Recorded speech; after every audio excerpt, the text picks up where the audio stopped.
That completes our witnesses, and we appreciate each. We now proceed under the 5-minute rule with questions where, and I will begin by recognizing myself for 5 minutes.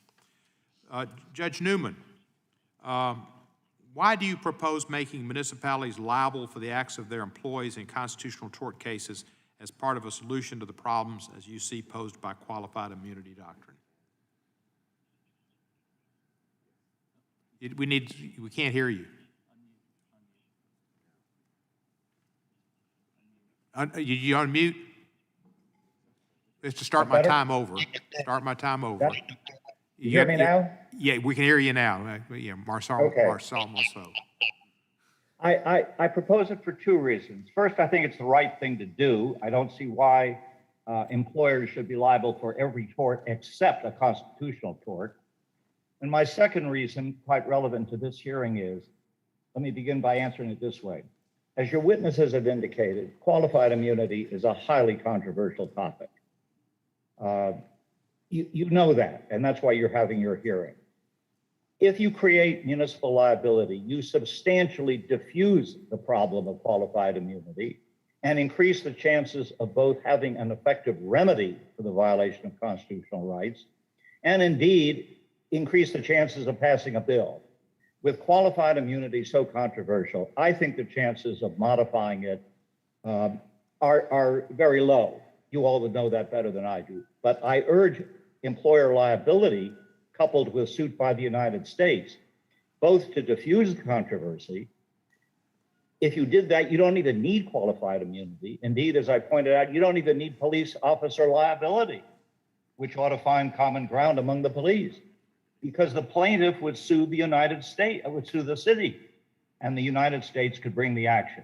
So any plaintiff would say, why should I bother suing the police officer? I might as well sue the city. So it would strengthen the remedy, it would diffuse the problem, it would enhance the chances of getting anything done in this highly controversial area. Thank you, Judge. So in essence, if we did this, Mr. Johnson's client should be happy, Mr. Captain Thomas and his folks should be happy, and everybody be happy. Is that right? I really think, in all modesty, there's a good chance that that would occur. Thank you, sir. Mr. Ago, you confused me entirely. You said that this doctrine was created by the courts, and yet most of my colleagues that support this doctrine without change support judges who are strict constructionists. How do you reconcile that? I can't do it. It's really a quandary to me. Thank you, Congressman Cohen, for your question. Without trying to avoid the question, I don't want to get between you and your colleagues. Come on.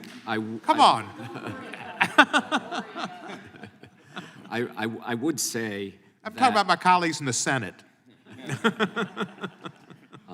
I will say that it is a mystery as to why and how this happened. That in essence, what happened was in 1967 and then refined really in 1982, the Supreme Court of the United States, in essence, injected itself into the legislative process by writing into the Civil Rights Act of 1871 this defense of qualified immunity. It's nothing that appears in the Civil Rights Act, and it's nothing that appears in the Constitution.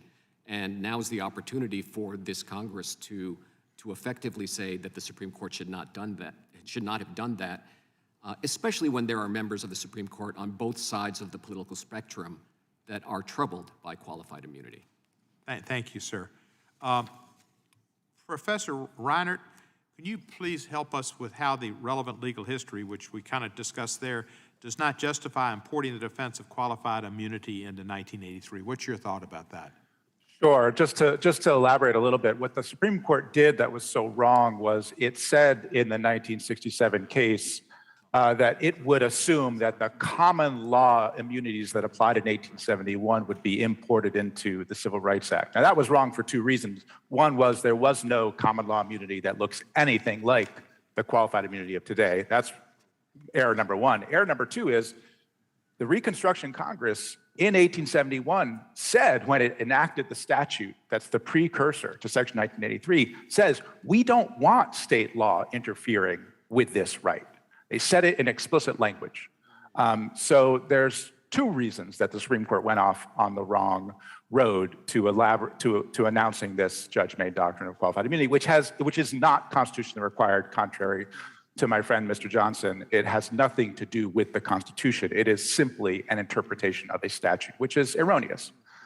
Thank you, sir. Let me ask you a question. Do you know my friend Agatha Cole? Yes, I do.